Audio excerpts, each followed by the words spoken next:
Hello friends, welcome to Wow IAS. Welcome to the discussion on daily MCQ. Today is 9th of July 2021 and now we are going to discuss 5 current affair based MCQs. चलो शुरू करते हैं. First let us discuss the question that was asked yesterday. कल का question था, who is appointed as the new sports minister of India? As you all might have seen in the news that the cabinet has been reshuffled by Prime Minister Modi. So that's why we have some new ministers. So the question is about the new sports minister of India, and some of you have given the correct answer as well. Yesterday it was Divya Vasisht who gave the correct answer. So the new sports minister of India is Mr. Anurag Thakur.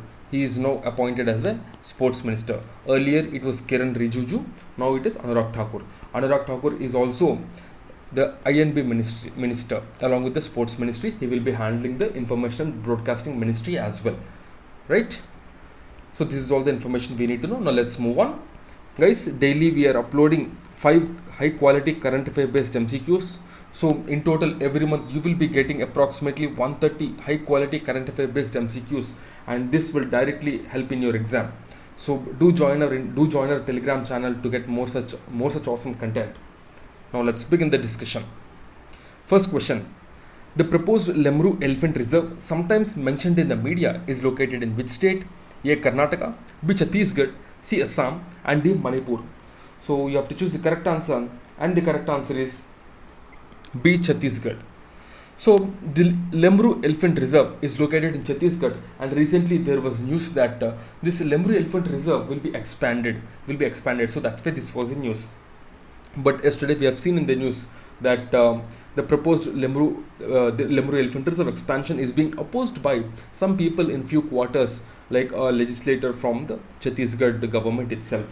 This is because the expansion will actually include a lot of villages and people who will definitely lose their habitat, because the rights of the people will be restricted in such reserves. Okay. So the same information I've just given here, you can just go through this once, and if you have any doubt you can just ask us in the comment box. Now let's move on to the second question. The second question is, a governor is the real head of the state, unlike the chief minister, who is the nominal head of the India. Second statement, according to the 7th Constitutional Amendment Act of 1956, the same person can be the governor of 2 or more states. So here we have to choose the incorrect statement. So underline this, we have to choose incorrect one. So first one, if you see, the governor is the real head of the state, unlike the chief minister who is nominal head. This is wrong, because governor is the nominal head of the state while the chief minister is the real head of the state. So this first statement is wrong. So but if you see the second statement, so according to the 7th Constitutional Amendment Act of 1956, same person can be the governor of 2 or more states. This is right, because we have seen a lot of times that a single person will be appointed as the governor of 2 or more states. So the first statement is wrong and the second statement is right, as we have to choose the incorrect one. So A, one only is the correct answer. So here I've given some more information. Actually, why this was in news, why the office of the governor was in news, is because recently some of the governors have been changed for few states. Okay, a governor is generally the nominal head of the state, unlike the chief minister who is the real head of the state. Okay, all the powers generally will be vested with the chief minister himself, but the governor is the nominal head. Okay, and according to the 7th Constitutional Amendment Act of 1956, same person can be the governor of 2 or more states. Okay, so this is all the information we need to know. Now let's move on to the next question. Third question, consider the following pace. First one, it is about the Indian martial arts and the region where it is followed. So first is Silambam, Gatka, Tangta, and the regions are Tamil Nadu, Uttar Pradesh, Manipur. So here we have to match them correctly. A 1 only, B 2 and 3 only, C 1 and 3, and D 1, 2 and 3. So if you see this question, Tangta belongs to Manipur, as most of you might know. Tangta belongs to Manipur, and the rest of the two you might have some doubt, because Simbalam, if you see the name Simbalam, that means it's a South Indian name. So going according to this name, this Tamil Nadu might be the correct answer, but you might have some doubt. And but sorry, but the second option, if you see Gatka belongs to Punjab. Most of you should have read it somewhere. Gatka belongs to Punjab. It's a Punjabi martial art form. So the second one is wrong. So second one is wrong. Third one is right. If you see that, you have option C, which is 1 and 3 only.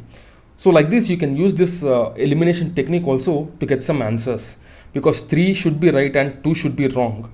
So C, 1 and 3 only satisfies both the conditions. Okay? Now we'll see some information about these two martial arts. So recently, a migrant worker who choreographed and performed a sequence of Silambam has won the top prize at the talent competition. So that's why this was in news. The Silambam is basically a martial art from Tamil Nadu.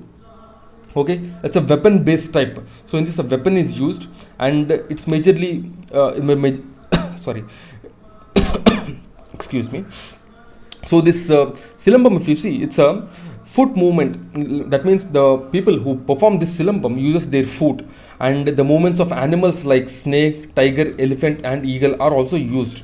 Okay, there is a variant of Silambam which is Kuttu Varsai, where no weapon is used. And it is said that this Silambam is developed by Lord Muruga, who is the son of Lord Shiva, like other name for Kartikeya you can say, and also Sage Agastya. Sage Agastya is an ancient sage of India. And this Silambam has travelled long way from Tamil Nadu to Malaysia. Next one is Gatka. As I said already, it belongs to Punjab. The Gatka is a weapon-based martial art, which is generally, or you can say, which is mostly performed by the Sikh community in Punjab. Gatka means ones whose freedom belong to race. The people who perform the Gatka uses stick, sword, kirpan or kathar, which is used as weapon. Okay, so this is about Gatka. And next one is Tangta. Tangta is a martial art form of Manipur, and it is a weapon-based martial art. Tangta means sword. Ta means spear. So sword is generally used. Sword or spear is generally used in this martial art form. Okay, so this is about Tangta. It's a fighting technique of Manipur. Okay, now let's move on to the next question, the fourth question. The geographical indication certified Balia variety of wheat is mostly grown across the state of A. Gujarat, B. Manipur, C. Sikkim and D. Kerala. So here we have to choose the correct answer, and the correct answer is A. Gujarat. So Balia is basically a wheat form which is grown in Gujarat. Okay, so why this was in news is recently the first shipment of Balia variety of wheat was exported to Kenya and Sri Lanka from Gujarat. So that's why this was in news. So it's a GI certified variety of wheat. Okay, and it received the GI status in 2011. It is grown mostly across the Bhal region of Gujarat, which includes districts of Ahmedabad, Anand, Kheda, Bhavnagar, Surendranagar and Bharuch. So this type of variety of wheat has high protein content and is sweet in taste. It is a unique characteristic. Its unique characteristic is that it is grown in the rain-fed condition without irrigation and cultivated in around 2 lakh hectares of agricultural land in Gujarat. So this is the unique characteristic you can say.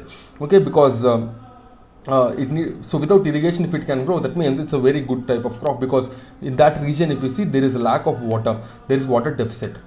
Now let's move on to the next question, the fifth question. Port-au-Prince, which was in news recently, is located in which country?